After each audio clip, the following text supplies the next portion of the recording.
Mes frères bien-aimés, je vous retrouve comme toujours chaque semaine avec beaucoup de joie et il me plaît aujourd'hui de vous le redire encore. Aujourd'hui, nous marchons ensemble au long de la mer de Galilée en compagnie de Jésus, en étant donc en bonne compagnie. Que fait-il? Que pense-t-il?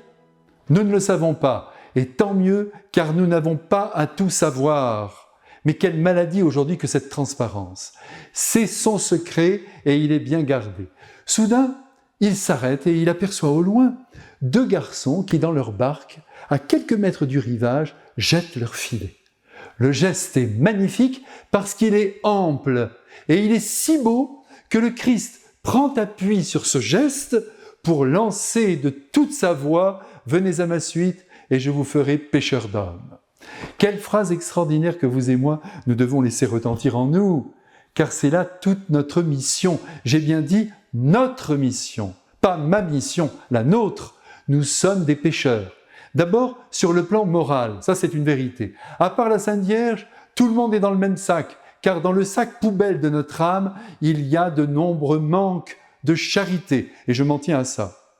Et ensuite, nous sommes aussi des pécheurs d'âme, en essayant par notre présence, nos actes et nos paroles, d'orienter le cœur humain en direction de Dieu notre Père. Eh bien, laissez-moi vous dire que les deux apôtres de ce jour, qui sont des frères, il s'agit donc de Pierre et d'André, dont c'est la fête aujourd'hui, c'est la Saint-André, eh bien, ils étaient tous les deux des pécheurs sur le plan moral, et des pécheurs d'âme selon la volonté du Christ. C'est dire que leurs péchés n'ont pas conduit le Christ à se détourner d'eux et à choisir, je ne sais pas moi, les plus vertueux de la bande. Pierre et André sont donc des hommes comme vous et moi, ni moins bons ni meilleurs. Pensez que Pierre commettra même une faute énorme au jour de l'arrestation du Christ, je ne vous apprends rien, en le reniant à 3 reprises. Et cela n'a pas empêché ce dernier, ce Jésus, de lui confier l'Église. Quant à André, je vous rappelle qu'il était un disciple de Jean-Baptiste, signe qu'il éprouvait le besoin de suivre un maître et de se bonifier à son contact. Mais quand donc comprendrons-nous que Dieu travaille avec des êtres imparfaits?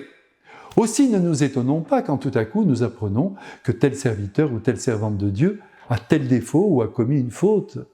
Du pape au dernier des baptisés, tout le monde est imparfait. Ce qui compte, c'est de se corriger, bien sûr, et de répondre à l'appel de Jésus, qui se résume ainsi « Venez à ma suite ». C'est une très belle phrase. « Venez à ma suite ». Il s'agit donc de suivre le Christ, de suivre son évangile, d'adhérer à ses pensées qui doivent devenir les nôtres, jusqu'à s'emparer du plus concret de nos actes et de nos gestes, de nos pensées diffusées. Et c'est en suivant Jésus, en écoutant sa voix, que nos péchés s'affaibliront en nous. Voilà. Mais de toute manière, quoi qu'il en sera de nos efforts, nous resterons tous des pécheurs. Mais je l'espère, blottis dans les bras du Christ, qui nous consolera de nos défauts, sans nous en tenir vraiment rigueur. Il est lui aussi un bon Père. Pierre a d'ailleurs fait une mort admirable, et André l'a suivi dans le don de sa personne jusqu'à mourir crucifié comme son maître le Christ. Un jour, je me souviens, Jean-Paul II avait réuni un grand nombre d'évêques et des prêtres d'ailleurs, qui devant lui ont décrit la situation des pays européens marqués par la perte de la foi. Et finalement, la question revenait à celle-ci, que pouvons-nous faire, très saint Père? Eh bien, c'est simple, répondit saint Jean-Paul II, il faut se mettre au travail. Voilà l'essentiel. Et je crois qu'en s'exprimant ainsi, il rejoignait le Christ Jésus, qui ne prit pas le risque de prendre des paresseux à sa suite. Il a choisi d'ailleurs des travailleurs manuels, habitués à l'effort. Mais si, chers amis, et fils de Dieu, c'est votre plus beau titre, le monde nous est confié, mais attention, pas la planète entière, on parle toujours de la planète entière, mais le périmètre où nous habitons, dans ce lac plus ou moins large où nous naviguons.